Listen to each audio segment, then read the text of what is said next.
Did we let Hamas deter us from showing up today?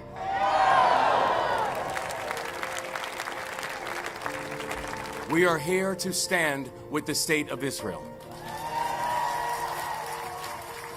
to recognize the right of Israel to exist, to recognize the right for Israel to defend itself. I am a proud Muslim, and I am here to say, do not kill people in my Allah's name.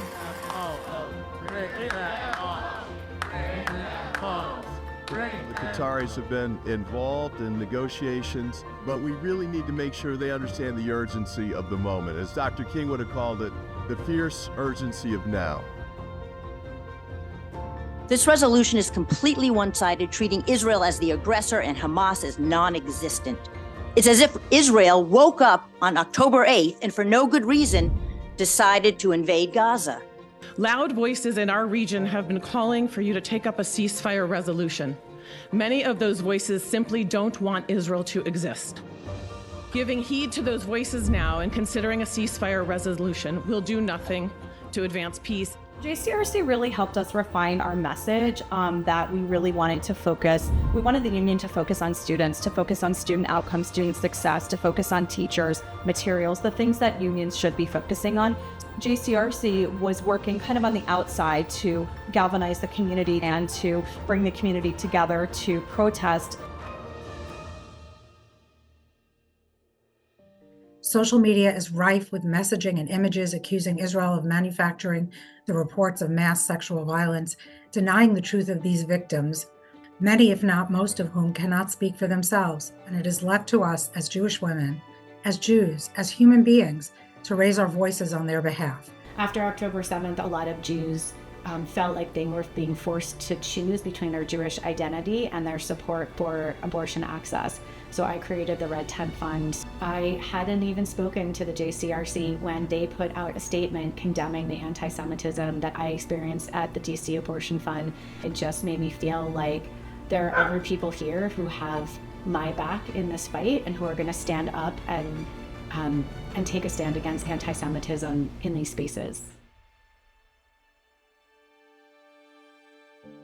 That anti-Semitism exists, it needs to be combated, and our collective responsibility is to never, ever wait.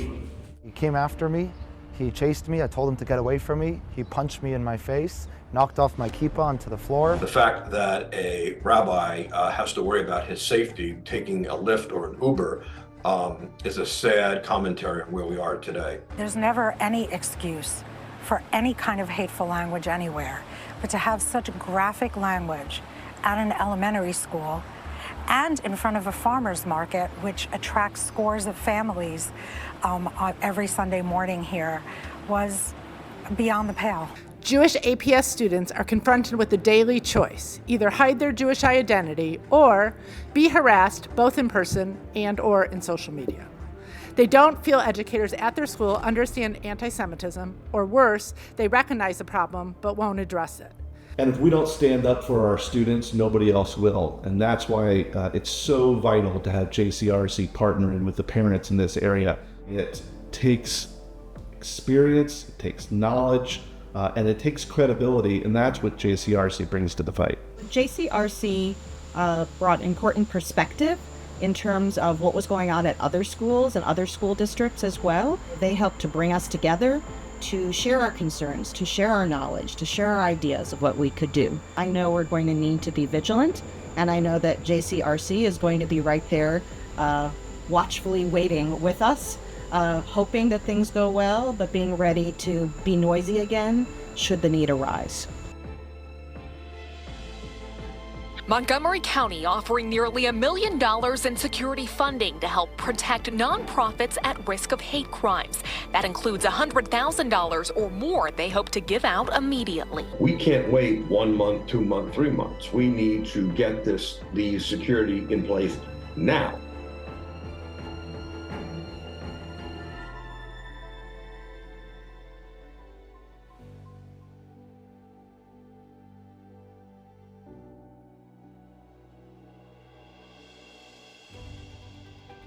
JCRC has shown up as a strong ally and advocacy partner on key social justice issues, such as access to early childhood education.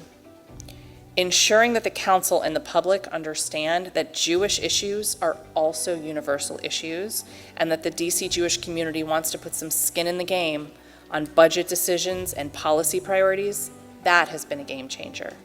Should the Pay Equity Fund be discontinued, most of these schools' teachers would likely seek employment elsewhere, make it difficult to recruit faculty, which will force schools to close or significantly reduce the number of students that they can enroll. In lighting this memorial candle, we dedicate it to the memory of our family and the 6 million who perished in the Shoah, including 1.5 million innocent children.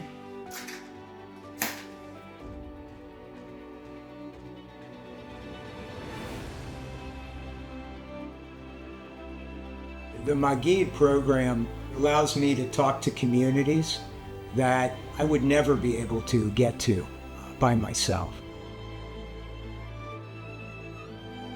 Whenever I was feeling scared or unsafe because of my Judaism, STS and JCRC always made me feel stronger and empowered to combat anti-Semitism where I live, and I'm always thankful for that.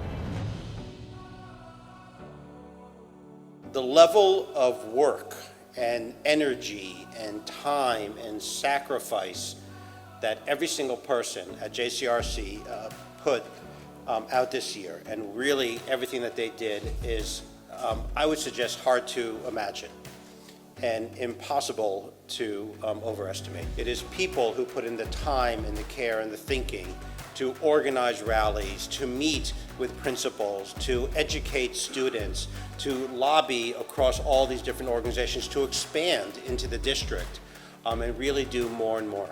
In this season, we seek vision, we seek hope. We are traumatized. The trauma is not over, and it does not have a foreseeable end. But yesh tikva, there may yet be hope.